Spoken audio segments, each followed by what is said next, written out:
talk about chin tucks as we kind of continue the morning. I's, T's, and Y's, those come up, right? And so, again, remember from Ther Ex 1, here's your I's, right? And your T's, and your Y's. Now, again, these can be done from a prone position, or you can do them from standing / sitting if you were to increase a load or introduce a load with, say, a band. And so, for instance, I could let someone keep a seated position. You're going to pretend I'm sitting, right? And then I could do I's, right? And then I could do T's. Whoo, that's a big one. And I could do Y's, right? Or if I just had them prone, same thing. Again, we're talking about the cervical spine here, right? And you just got to think about what the cervical spine does in that sequence. We'll talk about that in the classroom. Next on my list is thoracic mobilization.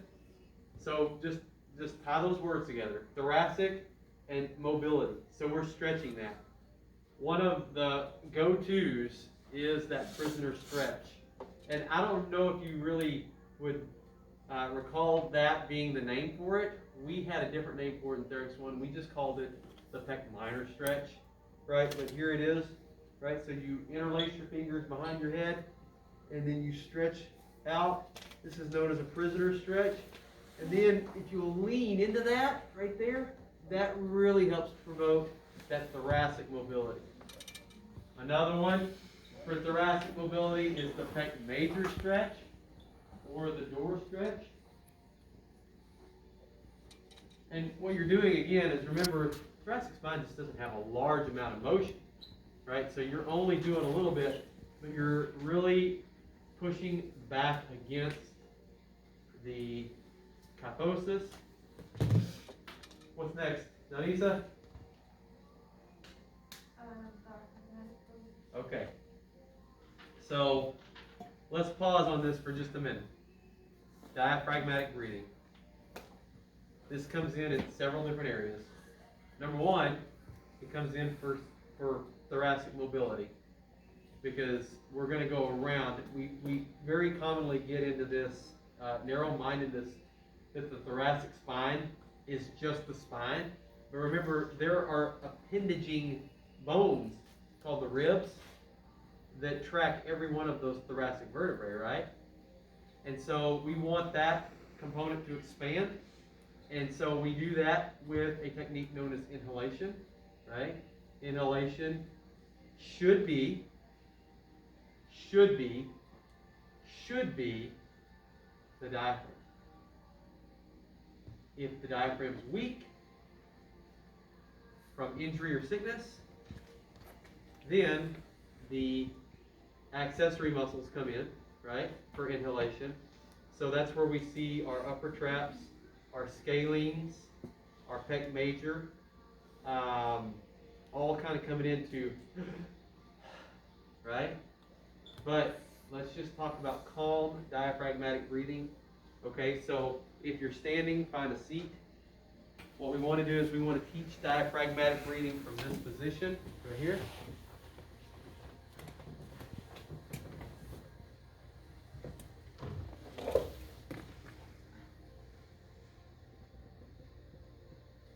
Many times what I'll tell folks to do is we're going to inhale through our nose, our belly's going to come out, and let's do that on a 4 count. On your marks, get set, go. Wow. I was waiting for that. That was an interesting diaphragmatic breathing. Right, now exhaling. Now let me just lay some groundwork. Exhaling is largely passive, isn't it? It doesn't require any work. You're not activating anything. At least not during quiet breathing, right? So there's a negative pressure. And so, again, you can control it, though. You can control it. by resisting the urge to just go, right? So we can control that exhale. And really what I like to do is I say, okay, we're going to inhale for 4 seconds. Let's exhale for 8. So let's try that real quick.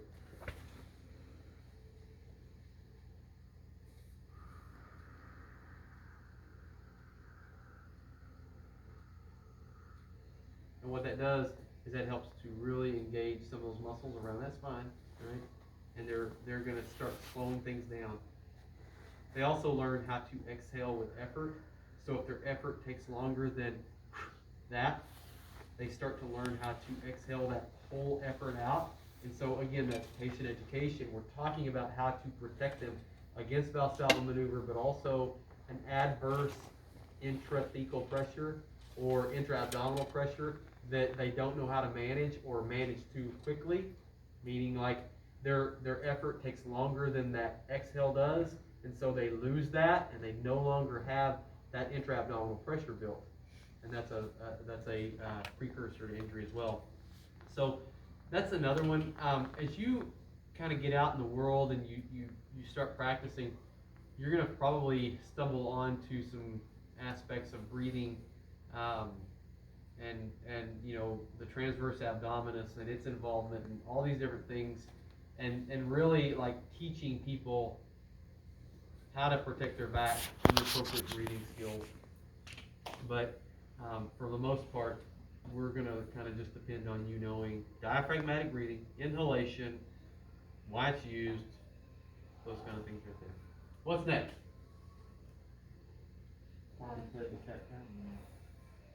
All right, so again, knowing quadruped, migrating it to cat, camel, but thinking about the cervical spine and the thoracic spine, right? So we saw that sequence come in, and knowing that there is a flexion and a extension cervical and thoracic. What's next? I have a question. What is diaphragmatic breathing used for? Is it just like relaxation? Well, there's several things. So that's a great question. It really is. Let's put diaphragmatic breathing in several boxes, right? Number one, we reteach the weak diaphragm. That's most commonly what we're doing. So think of instances like COPD and then the two COPDs, emphysema, chronic bronchitis, right? So that's a great starting point. Also, if people have low oxygen saturations, what we do is we teach them diaphragmatic breathing. Like, we may see you going out into the post-COVID treatment and reteaching how to get that oxygen level back in. Because listen, it's inhalation. That means you're getting oxygen in, right? And so the sequence has to start with getting oxygen in.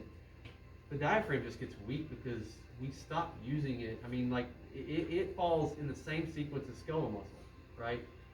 At 35, we start losing 2.5% of skeletal muscle. The diaphragm gets weak too. We just quit using it. And then we have all these other things that we do. And we get lazy. We are the path of least resistance creature. And so this, even though it costs more energy, it's just easier then, right? So there's another box for it. Another box for it is definitely treating back pain, kind of minimizing that spinal movement maybe early, or maybe even teaching them how to use it, like I said, through effort and exertion, right? So avoiding the Valsalva. Another place for a diaphragmatic breathing technique is, I would say, if you're having to teach them, let me see how I would say this. You know, we definitely covered the COPD side of things. So I would say probably that next one is into the relaxation phase, which kind of gets a little hokey as far as PT is concerned. Like, you know, where do you deal with that? So let me just kind of make it a little little more PT oriented. If you're treating an asthma patient, one of the things we teach is diaphragmatic breathing and learning how to control that a little more, and teaching the relaxation component of away from the asthma crisis. Those are kind of the low-hanging fruit for diaphragmatic breathing.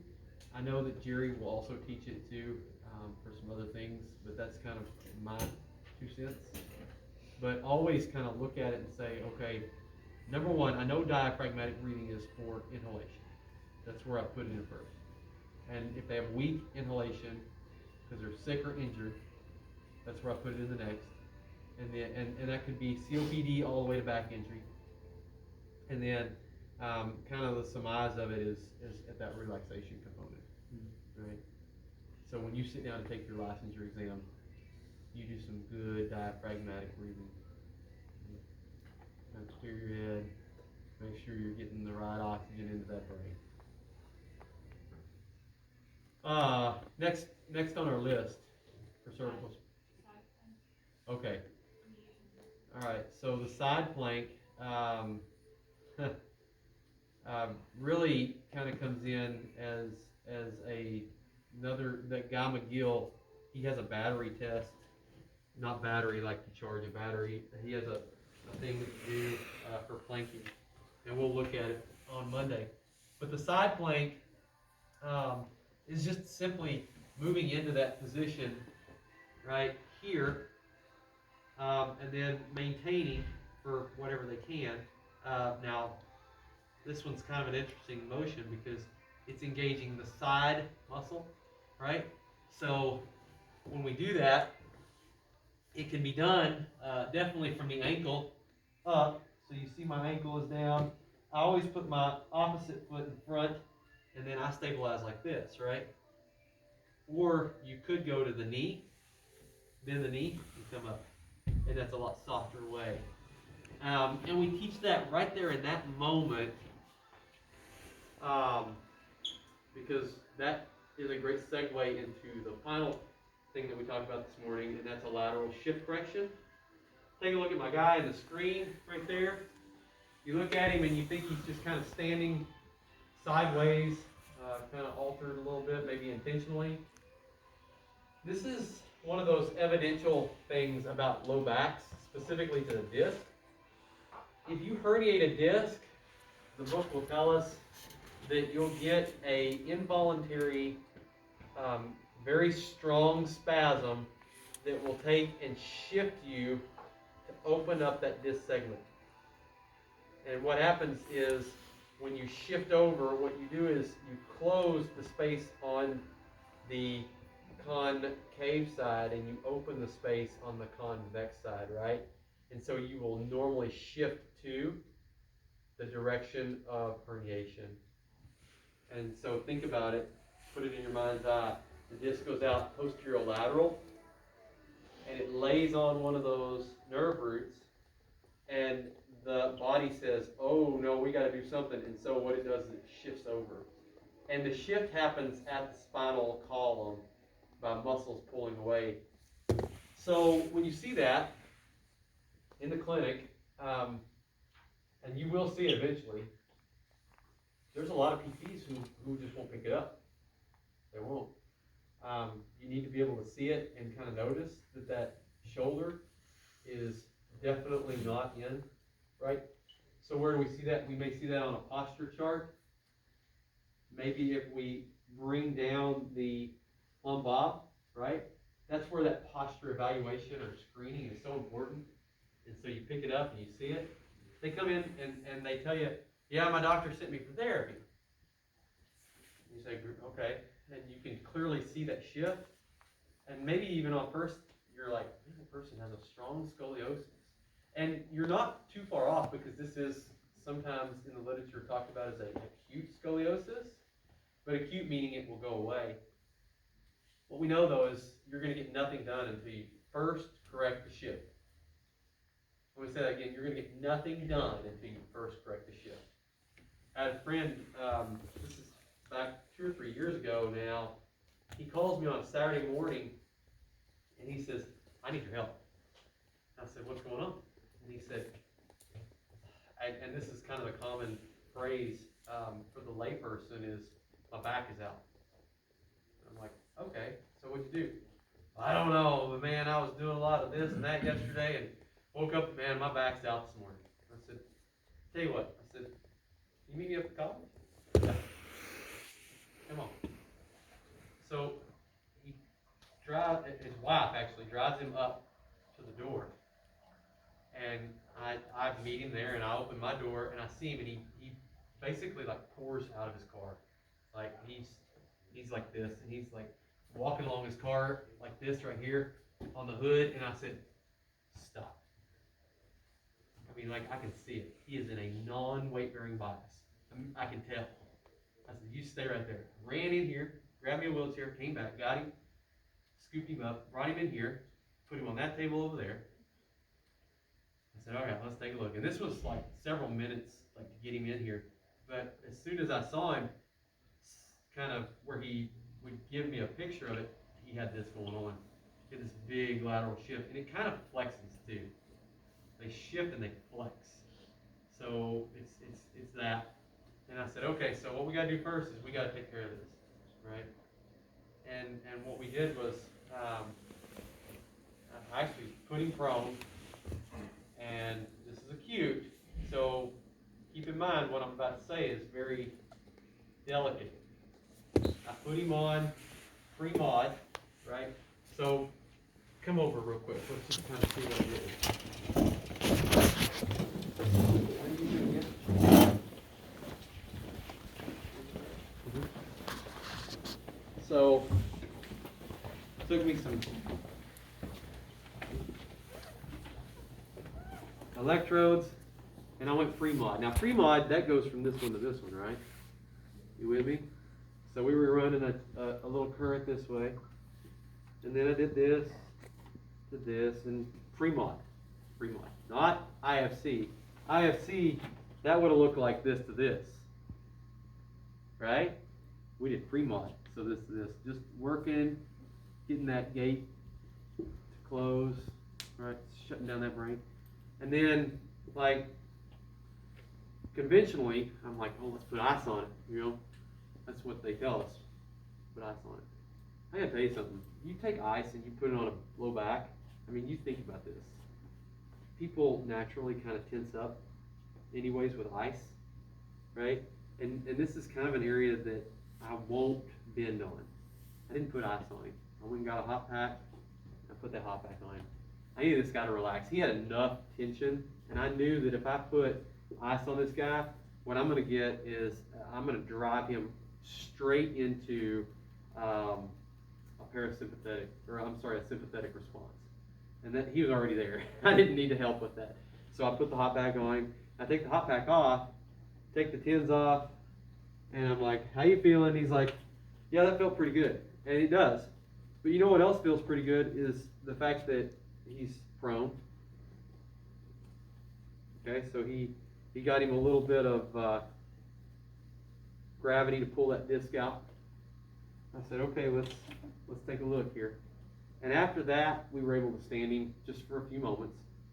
He still had this big shift though, and I could see it. So you got to fix the lateral shift. And there's three main ways you do this. One is you do it assisted, right? So I don't think Dakota's, gonna be too awkward with me here. But if my friend is shifted, kind of like this guy, he's shifted to the left. We're gonna pretend Dakota shifted to the right. What you do is you just put a bolster in with their arm, right? And you take your shoulder and you put it into the bolster right there. Then you reach in and you grab hips and you pull. And you literally want to pull those hips over and shove that sequence over. So if he's like this, I grab hips, I use this as a bolster, I push him up, right? It's a gradual technique. We hold it. Sometimes we add a little bit of mobilization, like a little bit of light, easy, grade 1, taking and just at the beginning of the range, just kind of moving. But then I just hold it. It's not fun. This person's like, oh, you're gonna break something, and they like it because you're forcing this to happen, and they just kind of will rebel a little bit. But we're gonna bolster, we're gonna grab these hips and we're gonna pull in, and we're gonna hold that for maybe 60 seconds, 90 seconds, 2 minutes, 3 minutes, whatever. And as soon as we do, and this is critical, as soon as we do, we're gonna have him back bend. So as soon as I get that, I get him to back bend, right?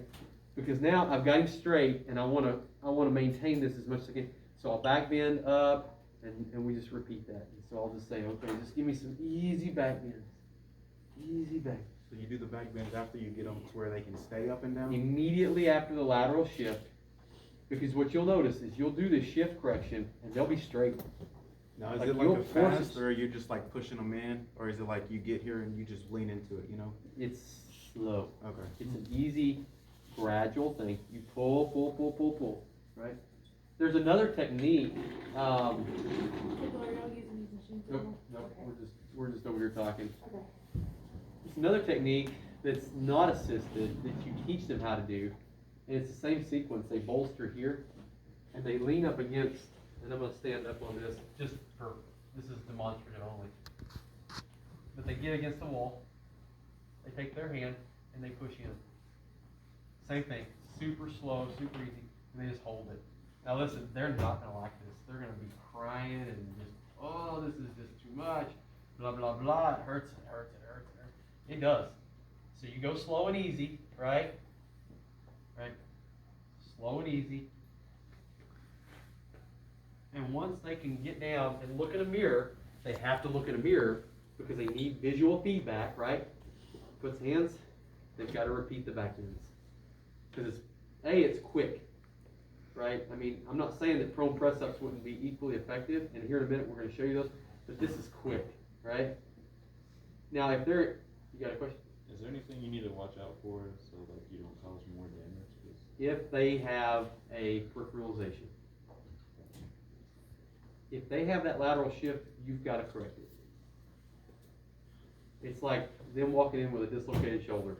You can do nothing until that shoulder's back in place.